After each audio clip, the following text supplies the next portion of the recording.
Donc maintenant, on est dans une situation où c'est ce que vous dites qui renforce l'extrémisme. Quand vous dites que l'immigration pose un problème, il faut aussi parler des avantages de l'immigration. Parce que moi, quand je travaille en France, je paye mes impôts ici. Donc les étrangers qui sont là, il y a une partie qui peut travailler et envoyer au pays aidé. La majorité paye ses impôts, s'installe dans vos pays, enrichit vos pays. Donc ce sont des citoyens productifs. Après, il faut voir, il y a une minorité qui vient, il y a des morts, certes.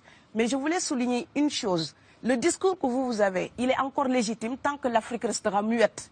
Et moi, aujourd'hui, je voulais m'indigner pour le silence de l'Union africaine. Les gens là qui meurent sur les plages, et je mesure mes mots, si c'était des Blancs, la terre entière serait en train de trembler. Ce sont des Noirs et des Arabes.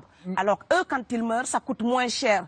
Ici, j'étais venu en 2008 et j'avais dit, l'Union européenne, avec ses flottes de guerre, avec son économie, je vous dis une chose, si on voulait attaquer nos pays ici en Occident, il y aurait des moyens de se défendre. Donc si on voulait sauver les gens dans l'Atlantique, dans la Méditerranée, on le ferait.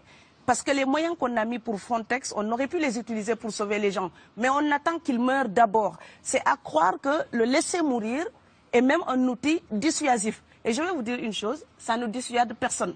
Parce que quelqu'un qui part et qui envisage l'éventualité d'un échec, celui-là peut trouver le péril absurde et donc l'éviter. Mais celui qui part pour la survie, qui considère que la vie qu'il a à perdre ne vaut rien, eh bien celui-là, sa force est inouïe, parce qu'il n'a pas peur de la mort. C'est exactement pourquoi il faut fermer des frontières complètement. Il faut sauver l'Afrique et sauver l'Europe. Vous ne pourrez pas rester comme vous ne resterez pas comme des poissons rouges dans la forteresse européenne. La crise actuelle nous a démontré ça. Au jour d'aujourd'hui, l'Europe ne sera plus jamais épargnée tant qu'il y aura des conflits ailleurs dans le monde. L'Europe ne sera plus jamais opulente tant qu'il y aura des carences ailleurs dans le monde. On est dans une société de la mondialisation où un Indien gagne sa vie à Dakar, un Dakarois gagne sa vie à New York, un Gabonais gagne sa vie à Paris. Que ça vous plaise ou non, c'est irréversible. Alors trouvons une solution collective ou bien déménager d'Europe parce que j'ai l'intention de rester. Quand quelqu'un part, c'est comme quelqu'un qui est élu, choisi, peut-être le plus débrouillard. Et il y a tout un clan ou toute une famille qui pose son espoir sur cette personne-là. Monsieur, là, je vous vois bien habillé, bien nourri. Si vous étiez affamé chez vous, peut-être que votre famille serait ravie d'imaginer que vous pourriez aller gagner de quoi faire vivre les autres. Donc c'est aussi une solidarité qui est en œuvre. On laisse partir quelqu'un, on compte sur lui. Vous allez me laisser terminer. Et Schengen, entre guillemets Schengen, ça me permet d'être invité aux Pays-Bas, monsieur, donner des conférences dans vos universités. Quand ils trouvent que mon cerveau est convenable, là, ils l'utilisent. Par contre, ils sont embêtés à l'idée d'avoir mon frère, qui n'est pas aussi diplômé que moi et qui pourrait avoir peut-être envie de travailler dans le bâtiment. Donc, vos pays deviennent schizophrènes. On ne peut pas trier les gens comme ça avec les étrangers utiles et les étrangers néfastes. Et la deuxième chose que je veux dire aussi, c'est que les Européens, là, on voit des Africains qui viennent, d'accord? Ce mouvement, ce déplacement de population, on le voit. Mais on ne voit pas le mouvement des Européens allant vers les autres pays. Alors celui-là, c'est le mouvement des puissants, ceux qui ont l'argent, ceux qui ont le bon passeport. Donc vous allez au Sénégal, vous allez au Mali, vous allez dans n'importe quel pays du monde, au Canada, aux États-Unis, partout où je vais, et je voyage tout le temps, je croise des Français, des Allemands, des Hollandais. Je les rencontre partout sur cette planète parce qu'ils ont le bon passeport. Donc, comme avec l'exotisme, l'Europe s'était arrogé le précepte unique, unilatéral, de l'exotisme. Les autres sont exotiques. Alors que pour quelqu'un de mon village, il n'y a rien de plus exotique que quelqu'un d'Amsterdam.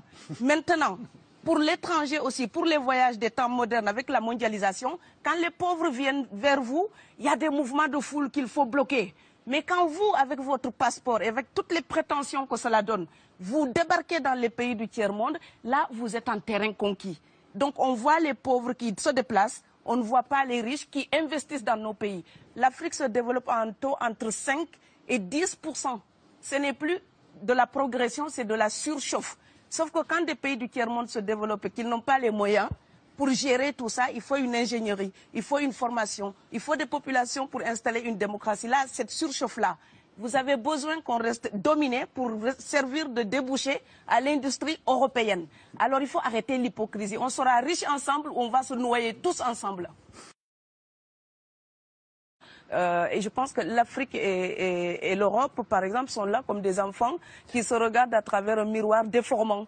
Il serait enfin temps qu'ils se respectent, enfin qu'elles se respectent suffisamment pour que l'Europe arrête de nous envoyer ses déchets industriels pour construire avec nous de véritables industries, pour que l'Europe participe à ce développement et que l'Afrique, 60 ans après les indépendances, arrête de dire c'est la faute des autres. Au bout d'un moment, indépendance, c'est responsabilité. Si nous sommes vraiment indépendants en Afrique, nous sommes aussi responsables de notre destin. Et ça ne se fera pas sans les Européens et l'Europe ne s'en sortira pas sans l'Afrique parce que sinon nous serons un boulet que vous traînerez. Donc ce monde-là est lié et je pense que l'entente, je rêve d'une entente, d'une fraternité.